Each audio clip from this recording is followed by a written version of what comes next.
ஜாலியா இருக்கும். இப்ப அப்படி இல்லம்மா, எல்லாரையும் நான் தொல்லை பண்ற மாதிரி இருக்கு. என்னால அவங்க நிம்மதியும் கெட்டு போன மாதிரி தெரியுதுமா. ப்ளீஸ்மா, நான் நம்ம வீட்டுக்கே வந்துறீனே. அது வந்து எப்படிமா உன் புருஷன் கோத்துல இருக்க பத்தியா? அதனால தான் எல்லாரும் கொஞ்சம் வத்தமா இருக்காவ. ஒண்ணு நினைச்சு உன் கூட யாரும் கோத்துல இல்லம்மா. அவ எல்லாரும் மாப்பிள்ள ஒரு மாதிரி சோகம் பண்ணோனே சோகம் இருக்காவ. நீ எல்லாத்தையும் பேசி வாங்கி சிச்சு வாங்கிருமா. நீ முக்கிலே அடைஞ்சிருந்தீனா நீ அங்க இருக்கதே யாருக்கு தெரியாம போயிடும். நீ அவங்க கூட கலந்து வாங்கி பேசி சிச்சு சந்தோஷமா இருமா. அப்பதான் நீ அந்த வீட்ல இருக்கனே அவளுக்கு தெரியும். அப்பப்போ மாப்பிள்ள ரூமுக்கு போமா, அவட்ட பேசி சும்மா ஃப்ரெண்ட் மாதிரியா பேசு. எம்மா, அவரே மூஞ்சிலே முழிக்காதன்னு சொல்றாரு. நீ என்னடானா அவர்கிட்ட போய் பேச சொல்லியா? அவர் அந்த பக்கமே வரக்கூடாதுன்னு சொல்லியிருக்காருமா. நான் இந்த வீட்ல இருந்தாலும் அவர் கண்ணிலே படக்கூடாதுன்னு சொல்லியிருக்காரு. அப்படி இருக்கும்போது அவர்கிட்ட போய் மூஞ்சி காமிச்சா அவர் என்னமா நினைப்பாரு? மேல மேல எரிஞ்சு எரிஞ்சு தான் விழுவாரு. அவர் பேசுறதை காது கொடுத்து கேட்க முடியலமா, அந்த பேச்சு பேசியாரு. நீ நினைக்க மாதிரிலாம் இல்ல, ரொம்ப கோவப்படியாருமா. அப்படிதான் இருப்பாரு. உங்க அப்பா கூட கோமா பட்டுவாரு. உங்க அப்பாட்ட நான் எங்க அண்ணன் வீட்டுக்கு போறேன்னு சொன்ன போதும் அவ்வளவுதான். ஐயோ மனுஷன் வானத்துக்கு பூமிக்கு குதிப்பாரு. அவரை சமாதானப்படுத்தி எடுத்து தான் இந்த வீட்ல நான் மனுஷன் வாழ்ந்துட்டு இருக்கேன். நீ அப்படிதான் கொஞ்சம் பொறுத்து போமா. மாப்பிள்ளை எத்தனை நாளைக்கு ஏசிடுவாரு? ஒரு 4 நாளைக்கு வேணா ஏசுவாரா? அதுக்கு வரவு பழசெல்லாம் கொஞ்சம் கொஞ்சம் மறக்க ஆரம்பிச்சிருவாரு. நீ தான் அவர் கொண்டாட்டிங்கிறதே அவர் மனசுல வந்துதான் போவோம். அப்படியே கொஞ்சம் கொஞ்சமா ஏத்திட்டு வாழ ஆரம்பிச்சிருவாருமா. நீ அதே போட்டு நினைச்சிட்டு அம்மைட்டு போயிடணும் நினைச்சிட்டு இருக்காத. மனசு குழப்பாம சந்தோஷமா இருக்க பாரு. காலத்தி வாழ்க்கை கண்டிப்பா அனுப்பி விடின்னு மைண்ட் சொல்லியிருக்காவ. அதுக்குள்ள உன் புருஷன் மனசை மாத்தி எப்படியாவது வீட்டுக்கு கூட்டு வரக்கு பாருமா. காலத்தி வாழ்க்கை மட்டும் 2 வந்து கேள்வி வச்சுக்க. அதுக்குள்ள உங்க வாழ்க்கை சந்தோஷமாயிருமா. இன்னும் 2 வாரம் இருக்கு, அட்ஜஸ்ட் பண்ணிக்க. அம்மா நேரம் கிடைக்கும் போது பாக்கமா போன வச்சுட்டுமா. அம்மா, மாப்பிள்ளை போய் பேசுமா. அப்பப்ப ரூமுக்கு போ, முன்னாடி போய் நில்லு. ஏதாவது வேணுமான்னு கேளு. அவருக்கு என்ன பிடிக்கும் எதையும் கேட்டு அதை செஞ்சு கொண்டு கொடு. இப்படிலாம் செஞ்சாதான் நீ பொண்டாட்டிங்க அவருக்கு மனசுல இருக்கும். அத்தான் சொல்லி மச்சானி கொஞ்சி உனக்கு கல்யாணம் பண்ணி வச்சு வயசு பிள்ளை நீ. இதெல்லாம் அம்மா சொல்லி தந்துட்டு இருக்கணும். தானே வரணுமா, உன் வாழ்க்கை நீ தான் மாத்திக்கணும். அம்மா, நான் நாளையில இருந்தாது காலேஜுக்கு போகணுமா. சரிதாம்மா, காலேஜ் தானே போ. மாப்பிள்ளை கூட்டு போய் பைக்கில் விடுங்கன்னு சொல்லு. கண்டிப்பா கூட்டு போய் தானே ஆகணும். போகும்போது என்ன இறந்து பேசி உன் மனசுல இருக்க புரிய வை. எல்லாம் சரியாயிருமா. நம்ம போன வைக்கமா வைக்க. ஐயோ கல்யாணம் முடிச்சு வச்சு போறோம். பிள்ளைக்கு ஒரே ஆறுதல் சொல்ல வேண்டியதா இருக்கு. அன்னபூர்ணி பிள்ளைகிட்டே பேசிட்டு இருந்தா? ஆமாங்க, பிள்ளைகிட்ட தான் பேசிட்டு இருந்தேன்.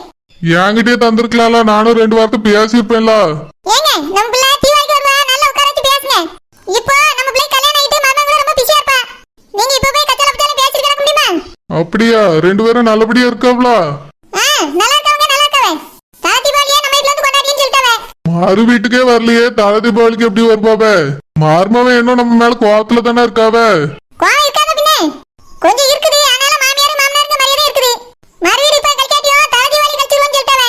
அதனால மருமகனுக்கு பிரேஸ்லெட் செயின் மோதிரம் எல்லாம் வாங்கணும். நம்ம பிள்ளைக்கு கல்யாணத்துக்கு ஒண்ணும் செய்யல. அதனால என்னென்னலாம் செய்யணுமோ அதெல்லாம் செஞ்சுடுங்க. பெரிய இடத்துக்கு எங்க அண்ணன் வீட்டுக்கு வாங்கிட்டு போயிட்டா.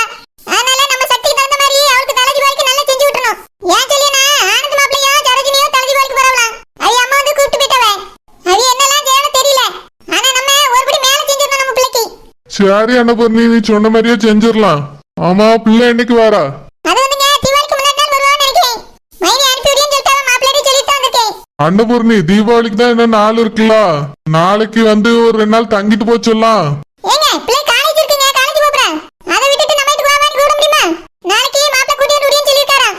அதனால காலேஜ்ல கூட்டி வந்து விடுவாரு, அவளை படிச்சுட்டு வரட்டும். நம்ம இங்க கூட்டி வந்து வச்சுட்டா படிப்பு பெறும்ல. அதனால தீபாவளிக்கு வரட்டும், அப்ப பாத்துக்கலாம். நம்மளால என்ன செய்ய முடியுதோ செஞ்சிருவோம். சரி அன்னபூர்ணி, மாப்பிள்ளை இவ்வளவு மனசு மாறி இருக்காரு, அதுவே சந்தோஷம் தான். ஆமாங்க ஆமா. எவன் நீ மிரட்டுறதுன்னே தெரியலையே. யாரா இருக்கும்? கண்டிப்பா இந்த வீட்டுல உள்ளவங்களா இருக்காது. இந்த வீட்டுல உள்ளவங்களா இருந்தா எல்லார்கிட்டயும் சொல்லியிருப்பாங்க. இப்படி மெசேஜ் பண்ணி என்னைய மிரட்ட மாட்டாங்க. வேற எவனுக்கு என்னைய பத்தி விஷயம் தெரிஞ்சது? டேய் அஸ்வின், ஒருவேளை அந்த குமாரா இருக்குமோடா? அதான்டா, இதுக்கு முன்னாடி ஒரு இடத்துல இருந்தோமே, அப்போ நம்ம கூட பிரச்சனை பண்ணால குமாரு, அவனா இருக்குமோ? வேற எவனாடா இருக்கும்? நம்பர் வேற புதுசா இருக்கு. டேய் அஸ்வின், இந்த நம்பரை போலீஸ்ல கொடுத்தா மாட்டுறது முதல்ல நம்மளாதான் இருக்கும். ஆமாண்டா, நான் என்ன இந்த வீட்டுல பிறந்த பையனா? நானே இங்க நடிக்க வந்திருக்கேன். இத மட்டும் நான் போலீஸ்ட கொடுத்தேன், அவங்க முதல்ல என்னையதான் விசாரிப்பாங்க. ஈஸியா நானே போய் மாட்டிக்கிற மாதிரி இருக்கும். அதனால இத போலீஸ்ட எல்லாம் கொடுக்க கூடாதுடா. இல்ல அஸ்வின், மெசேஜ் பண்ணவன் மறுபடியும் மெசேஜ் பண்ணுவான்னு எனக்கு தோணுது. அவன் மறுபடியும் மெசேஜோ காலோ பண்ற வரைக்கும் நம்ம வெயிட் பண்ணுவோம். அவனுக்கு கண்டிப்பா என்னை மாட்டி விடுறது பிளானா இருக்காது. என்கிட்ட இருந்து அவனுக்கு என்னமோ தேவைப்படுது. அதனாலதான் இப்படி மெசேஜ் அனுப்பி விளையாடிட்டு இருக்கான். வேற என்ன, பணமா தான் இருக்கும். இந்த உண்மையை தெரிஞ்சவன் வீட்டுல வந்து சொல்லாம எனக்கு தனியா மெசேஜ் அனுப்புறான்னு என்ன அர்த்தம்? பணத்துக்காக தான்டா. எவன் இந்த வேலையை பண்றான்னு கண்டுபிடிப்போம், அதுக்கப்புறம் தான் இருக்கு அவனுக்கு. சான்ஸ் இருக்கு அஸ்வின். பொண்ணாவும் இருக்க சான்ஸ் இருக்கு, பாட்டியாவும் இருக்க சான்ஸ் இருக்கு. இது மட்டும் யாருன்னு தெரியட்டுமே, அதுக்கப்புறம் தான் இருக்கு அவங்களுக்கு. யாருடா?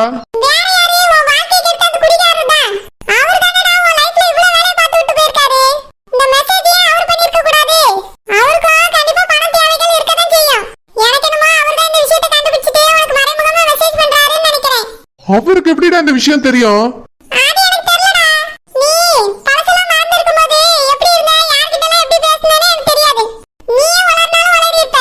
நானே வளர இருப்பேனா? நீ என்னத்தடா பாத்துட்டு இருந்த?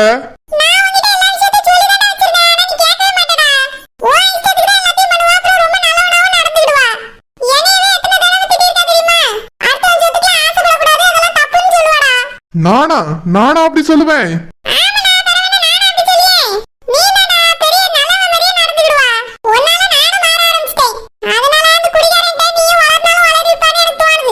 இருக்கும்டா, எனக்கும் அவர் மேல ஒரு டவுட் இருக்கதான் செய்யுது.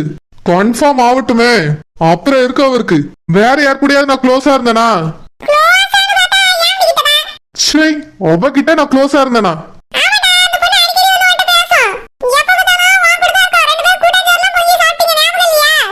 சரி, அவ கூட சேர்ந்து கூட்டாஞ்சாரா? எதுக்கடா இப்படி எல்லாம் சொல்ற?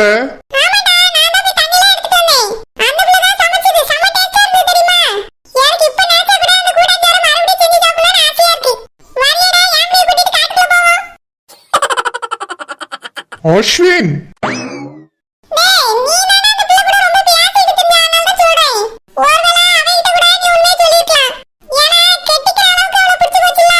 என்னடா சொல்ற?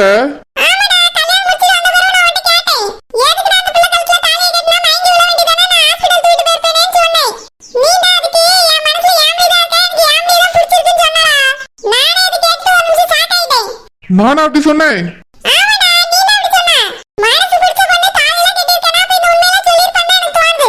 ஓஹோ, அப்போ அவதான் எனக்கு மெசேஜ் பண்றாளா? சரி, வேற யார் கூடயாவது க்ளோஸா இருந்தனா? இந்த வீட்டை தாண்டி வேற யாராவது இருக்காங்களா? ஷேய், அவன் கூடலாம் நான் க்ளோஸா இருந்திருக்கேன் பாரு. நீ அதை பார்த்து சும்மா இருந்திருக்கல, உன்னே தாண்டா சொல்லணும்.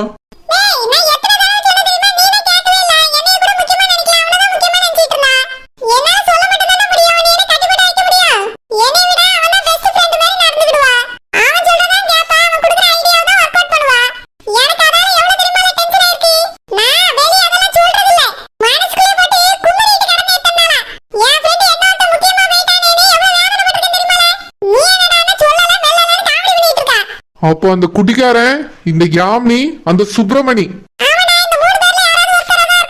3 இல்ல அஸ்வின், 4.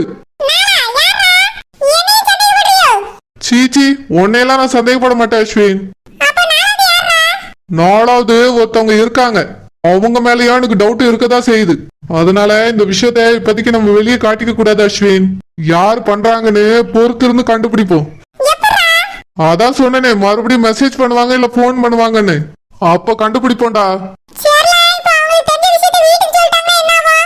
உன்னை என்னையும் ஜெயிலுக்கு அனுப்புவாங்க. ஆமாண்டா, அதான் நடக்கும். ஆனா அவன் சொல்ல மாட்டான் தான் எனக்கு தோணுது.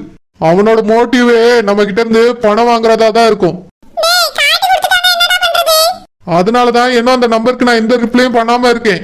ஒருவேளை இந்த விஷயத்த போட்டு வாங்குறது கூட யாராவது பண்ணலாம். கொஞ்சம் வெயிட் பண்ணி பாப்போம் அஸ்வின், யாருன்னு கண்டுபிடிப்போம்.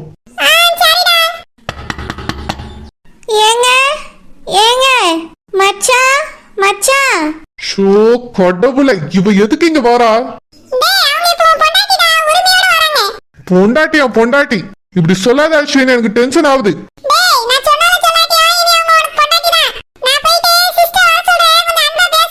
இவளுக்கு என்னதான் பிரச்சனை? மூஞ்சி முன்னாடி வராதுன்னு சொன்னதுக்கு அப்புறமா வரா.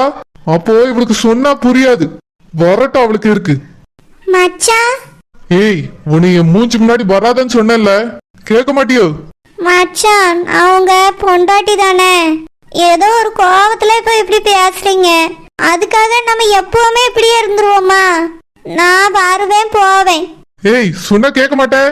நீங்க சொன்னா கேட்பேன், ஆனா இந்த ஒரு விஷயம் மட்டும் கேட்க மாட்டேன். எங்க அம்மா சொன்னாங்க உங்களுக்கு என்ன வேணுமோ செஞ்சு கொடுக்க சொன்னாங்க. உங்களுக்கு என்னெல்லாம் பிடிக்கும் சொல்லுங்க, நான் செஞ்சு எடுத்துட்டு வரேன். ஏன் முன்னாடி வராம இரு, அதுவே எனக்கு போதும். வெளியே போ. ஆஹா, வெளியெல்லாம் போக மாட்டேன். நீங்க சொல்லுங்க உங்களுக்கு என்ன பிடிக்கும், என்ன செஞ்சு எடுத்துட்டு வரணும். சொன்னா கேட்க மாட்டியா? நீங்க பிரியாணி சாப்பிடுவீங்களா? கூட்டஞ்சோறு உங்களுக்கு பிடிக்கும், அது எனக்கு தெரியும். அது செய்யட்டுமா இல்லைன்னா பிரியாணி செய்யட்டுமா? ஏய் என்னடி பொண்டாட்டி மாதிரி உரிமையா வந்து கேட்டுட்டு இருக்க? உன் சமையலும் உன் சாப்பாடு இங்க யாருக்கு வேணும்? வெளியே போ. மச்சான், நான் உங்க பொண்டாட்டி தானே, எனக்கு உங்ககிட்ட வந்து கேக்குறதுக்கு உரிமை இல்லையா? யாரு பொண்டாட்டி? யாருக்கு பொண்டாட்டி? வெளியே போன்னு சொன்னவனே. பொண்டாட்டி நீ சொல்லும் போதே எனக்கு வயிற்றுச்சலா இருக்கு. இன்னொரு தடவை உன் வாயினால இப்படி சொல்லாத. நீங்க சொல்ல மாட்டீங்க, அதனால தான் நான் சொல்றேன். ஷீ, உனக்கு வந்த ஆசை வேற இருக்கா? இத்தனை நாளா நடிச்சிட்டு இருந்தா இப்ப உரிமையா வந்து பேசுறா? என்ன நாடகம் போட்டுட்டு இருந்தியா எத்தனை நாளா? அப்படிலாம் இல்ல. நீ யாருன்னு இப்ப தாண்டி தெரியுது எனக்கு. மரியாதையா இங்க இருந்து வெளியே போயிரு. ஏன் மச்சான் அப்படி பேசுறீங்க? நான் உங்க பொண்டாட்டி தானே. மறுபடியும் பொண்டாட்டின்னு சொல்லாத, எனக்கு கோவம் வருது. இதுக்கு மேல சொன்னா அடிச்சாலும் அடிச்சிருவேன். மச்சான் வெளியே போடி. மச்சான் இதுக்கு மேல நீ என் ரூமுக்கு வரணும்னு நினைச்சாலே இந்த அடி உனக்கு ஞாபகத்துக்கு வரணும். வெளியே போடி. ஷே, இதெல்லாம் என்னதான் ஜென்மமோ? நான் சொல்லிட்டே இருக்கேன், அது கூட புரிஞ்சுக்க முடியல. இப்பதான் தெரியுது இவ்வளவு அவங்க அம்மா கூட சேர்ந்து நாடகம் ஆடிதான் நீ கல்யாணம் பண்ணிருக்கா. ஆனா நான் கேட்டதுக்கு இத்தனை நாள இல்லன்னு சொல்லிட்டு இருந்தா. இப்ப தெரிஞ்சிருச்சு. நீ என்கிட்ட பேசுறதுக்கு வரட்டும், அதுக்கப்புறம் தான் இருக்கு.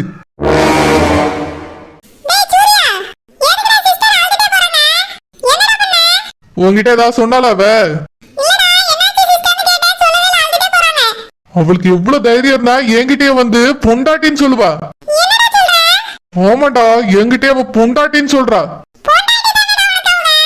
டேய், வர ஆத்துறதுக்கு உன்னை அடிச்சிட போறேன். யாருடா யாருக்கு பொண்டாட்டி? எனக்கு பொண்டாட்டினா அது துர்கா மட்டும்தான்.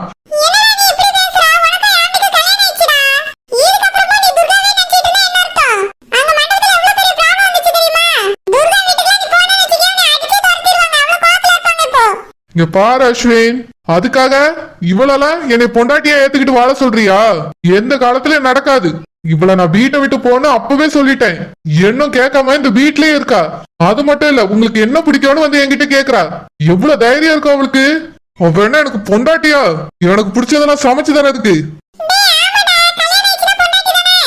கல்யாணம் ஆயிட்டா மட்டும் போதுமா? எனக்கு பிடிக்க வேண்டாமா? எனக்கு பழசெல்லாம் மறந்து இருக்கும் போது என்னை ஏமாத்தி கல்யாணம் பண்ணிக்கிட்டவ அவ. இத்தனை நாளா நடிச்சுக்கிட்டு இருந்திருக்கா. இப்ப பாத்தியா அவ சுயரூபம் என்னன்னு கொஞ்சம் கொஞ்சமா வெளியே வருது. வாய மூடு அஸ்வின், உனக்கு யார பத்தியே தெரியல. எனக்கு இவளை பத்தி நல்லா தெரிஞ்சுட்டு. என்னை ஏமாத்தி கல்யாணம் பண்ண வச்சது உங்க அம்மா மட்டும் இல்ல, இவ்வளவுதான் அதுக்கு காரணம். எனக்கு பழசுலாம் மறக்கிறதுக்கு முன்னாடி இவ்வளவு பிடிக்கவே பிடிக்காது தானே. நான் எப்படி இவ கூட எல்லாம் க்ளோஸ் ஆவேன்? அதுவும் கூட்டம் சோறு செஞ்சு சாப்பிடுற அளவுக்கு. இவதான்டா வேணும்னே நீ ஏமாத்தி மயக்கிருக்கா. என்கிட்டயே வந்து நடிச்சிருக்கா. பழசுலாம் ஞாபகம் இருந்திருந்தா இவ்வளவு நான் கிட்டையே சேர்த்திருக்க மாட்டேன். மறந்து போனதுனால நீ ஏமாத்தி நடிச்சு கல்யாணம் பண்ண வச்சிருக்கா.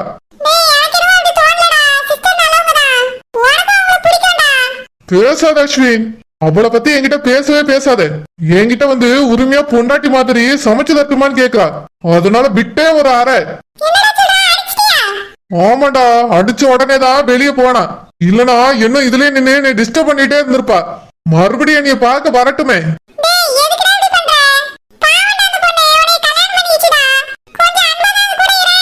முடியாது அஸ்வின், என் மனசுல இன்னும் துர்கா தான் இருக்கா. அவளை கல்யாணம் பண்ணிக்கிறதுக்கு நான் என்ன பண்ணலான்னு யோசிச்சுட்டு இருக்கேன். ஆமா, அவளை போய் பார்த்து பேசலாம் தான் இருக்கேன். இவ எதுக்காக வந்து என்னை டிஸ்டர்ப் பண்றா? யார் இவ? எனக்கு ஏமாத்தி தாலியை கட்ட வச்சுட்டா. இவளெல்லாம் என்னால என்னைக்குமே பொண்டாட்டியா நினைக்கவே முடியாது. இனி என் கிட்ட வந்தா இவளுக்கு அடி மட்டும் தான் விழும்.